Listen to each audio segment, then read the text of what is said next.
Hasan bin Mat dilahirkan di Kampung Simpan 4, Taiping, Perak, merupakan anak kepada Mat dan Minah.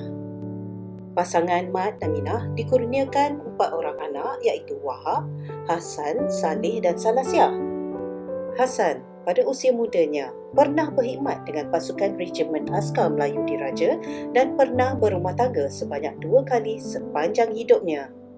Pada tahun 1928, Hasan telah berkahwin dengan Salmiah dan telah dikurniakan 2 orang cahaya mata. Cahaya mata yang pertama adalah seorang anak perempuan yang dilahirkan pada tahun 1930 diberi nama Hadijah. Cahaya mata yang kedua adalah seorang anak lelaki yang dilahirkan pada tahun 1932 dan diberi nama Ibrahim atau lebih dikenali sebagai Ibrahim Pendek. Namun begitu, jodoh mereka tidak panjang. Salmiah telah meninggal dunia ketika anak-anak mereka masih kecil.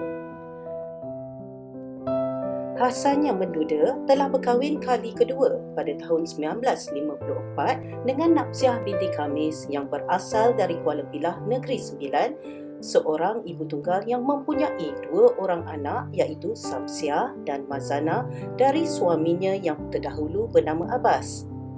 Perkahwinan beliau kali kedua ini telah melahirkan 2 orang cahaya mata iaitu seorang anak perempuan bernama Cik Som pada tahun 1956 dan seorang anak lelaki bernama Sabri pada tahun 1968. Pada tahun 1959, Hasan mula bekerja dengan Majlis Perbandaran Seremban sehingga beliau pencen pada tahun 1976 dengan jawatan terakhir beliau sebagai mandur di Taman Tasik Seremban.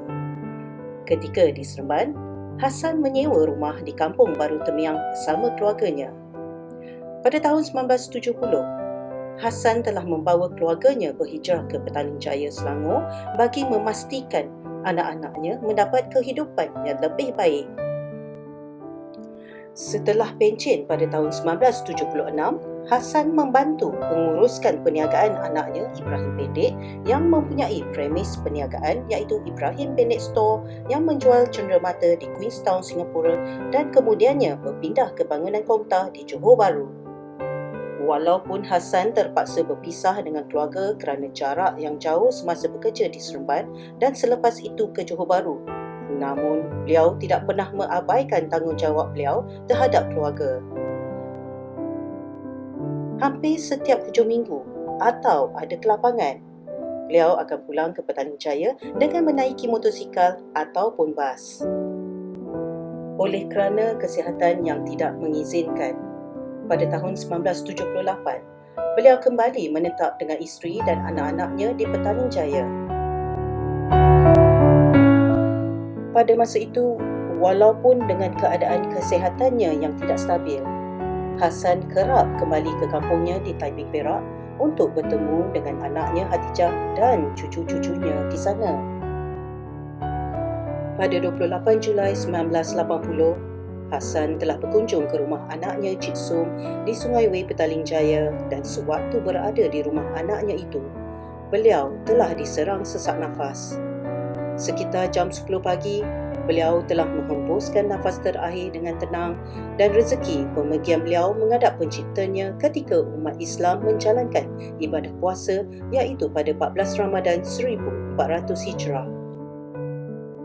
Pengebumian beliau yang turut dihadiri oleh anaknya pelakon Ibrahim Pendek bersama beberapa orang rakan artis telah menarik ratusan orang mengiringi arwah untuk disemadikan di tanah perkuburan Kampung Tunku, Petaling Jaya, Selangor.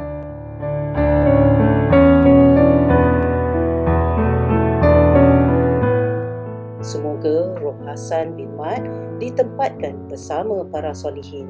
InsyaAllah. Al-Fatihah.